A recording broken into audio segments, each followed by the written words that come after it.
लेकिन प्रेम कुमार जी, जो कुछ भी अभी हम देख रहे हैं, सोनिया गांधी, पहले राहुल गांधी, फिर सोनिया गांधी, और जैसा अभी विवेक अग्रवाल जी बता रहे थे कि अभी ये कहें तो शुरुआत है, बहुत कुछ अभी बाकी है।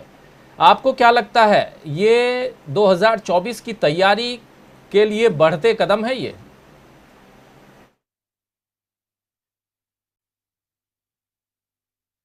नहीं आ रही है प्रेम कुमार जी?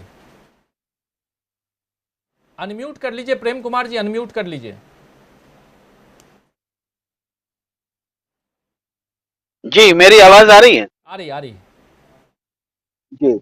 ये जो पूरा मामला है, इसमें कांग्रेस की प्रतिक्रिया निश्चित रूप से इस रूप में है कि उनको प्रताड़ित किया जा रहा है, विक्टिमाइज किया जा रहा है, और ये किसी हद तक सही है, क्योंकि इस देश में जितने भी ईडी और सीबीआई के मामले दिख रहे हैं, उसका सेंटर विपक्ष है।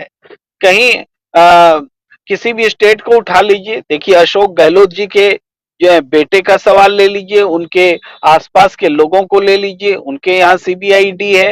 हेमंत सोरेन को देख लीजिए, उनके यहाँ ईडी सीबीआई है। उद्धव ठाकरे जी के यहाँ तो यही स्थिति है कि एनसीपी, कांग्रेस और शिवसेना जो एकजुट थी, सब मिला के 71 एमएलए थे जहां ईडी सीबीआई थी। तो ये क्या बताता है? ये बताता है कि ईडी और सीबीआई का दुरुपयोग हो रहा है। ये स्थिति बहुत खतरनाक है, और इस चीज यही कारण है कि एक मामले में दो तरीके से कांग्रेस रिएक्ट कर रही है। एक तो ईडी को वो सहयोग कर रही है कि सोनिया गांधी हैं, राहुल गांधी हैं, वो ईडी के साथ में बैठ करके उनके सवालों का जवाब दे रहे हैं। और दूसरी तरफ है कि वो जो उनकी पार्टी के रैंक एंड फाइल के लोग हैं, पदाधिकारी हैं, कार्यकर्ता हैं, वो लगातार विरोध कर रहे हैं, सत्याग्रह कर रहे हैं। यानी दो मोर्चों पर संघर्ष है। एक कानूनी लड़ाई भी लड़ी जा रही है, राजनीतिक लड़ा जा रहा है। इस रूप में बताया जाता है कि ये आंदोलन क्यों हो रहा है। ये लेफ्ट लेफ्ट लेफ्ट क्षमा कीजिएगा, ये आंदोलन इसलिए हो रहा है क्योंकि पॉलिटिकली विक्टिमाइजेशन पूरे देश में चल रहा है। पॉलिटिकली विपक्ष को किया जा रहा है, इसलिए आंदोलन है। और अदालत, जो भी अदालती प्रक्रिया है, उसमें सहयोग तो चल ही रहा है। ये दो स्थितियां हैं। मैं आपको बताता हूं, जैसे उत्तर प्रदेश का ताजा खट्टी आरोप लगाया।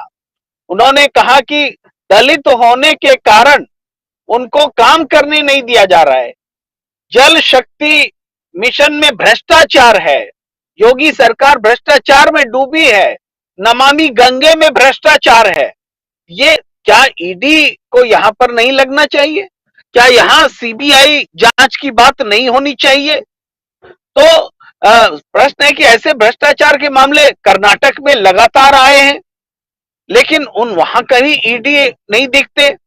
ये एक पहलू है कि बीजेपी से अगर कोई जुड़ा हुआ मामला है, वहां कोई भ्रष्टाचार है, तो उसकी सीबीआई और ईडी की जांच नहीं होती है।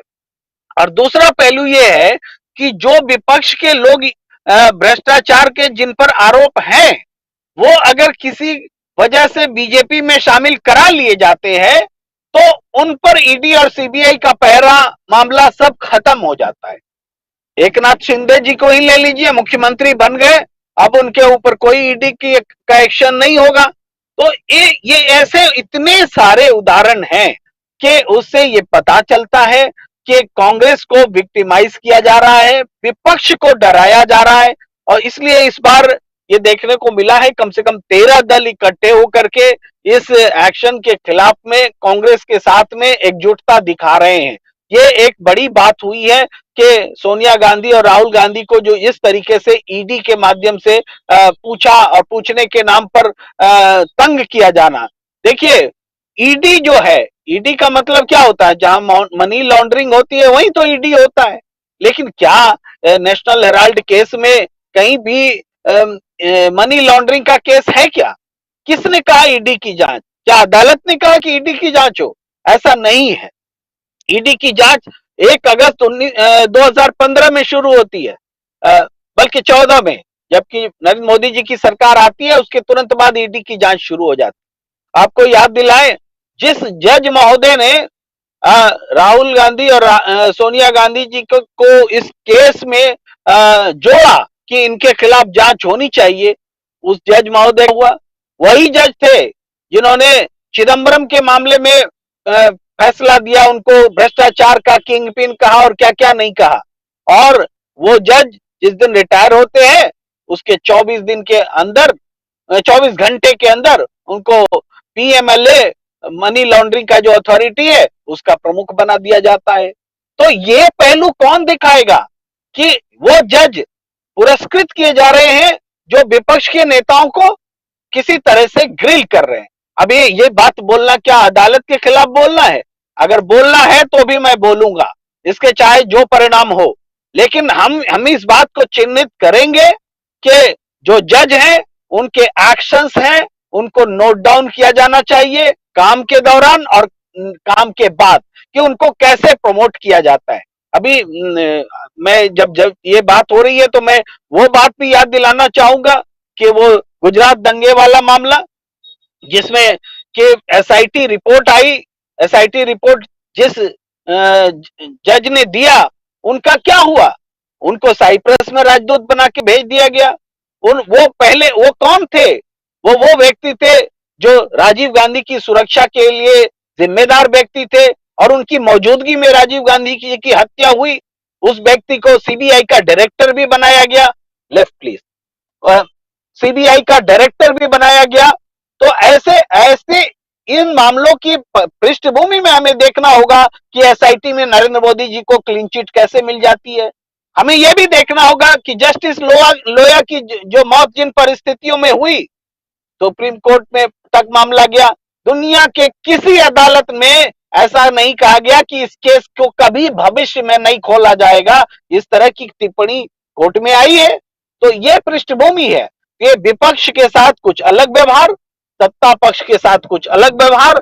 ये जुडिशियरी में भी हमें देखने को पक्षपात मिल रहा है कि कैसे किसी को जमानत मिल जाती है, किसी को नहीं मिलती है। तमाम चीजें हैं। आज हर संस्थानों को तोड़ दिया गया है, भंग कर दिया गया है। यही कारण है कि सरकार की मनमानी हो पा रही। जी राजीव। जी जी बिल्कुल। एथिकल बातें जो हैं वो अब रह नहीं गई हैं और यहाँ जो कुछ हो रहा है सबके सामने है और कई तरह के सवाल उठाए जा रहे हैं, लेकिन सत्ता पक्ष अपनी राह पर चल रहा है, वो साफ दिखाई दे रहा है। जरा समझना चाहूँगा अमलेंदु उपाध्याय जी आपसे भी कि किस रूप में ईडी की कार्रवाई, ठीक है सोनिया गांधी से बहुप्रतीक्षित ये जो भी घटनाक्रम आज का है वो